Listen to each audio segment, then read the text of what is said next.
قاعات لعمل محاضرات وندوات لتثقيف المرأة وتوعية المرأة بحقوقها. بس أنا هنا حطيت لي شرط إنها تحصل على شهادة البكالوريا.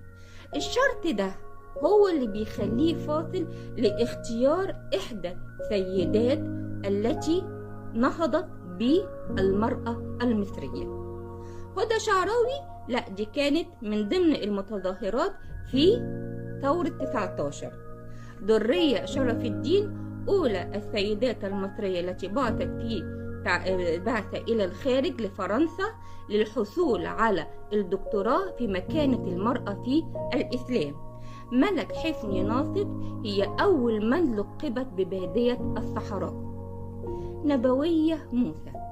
نبوية موسى هي أول فتاة مصرية تحصل على شهادة البكالوريا وتتولى منصب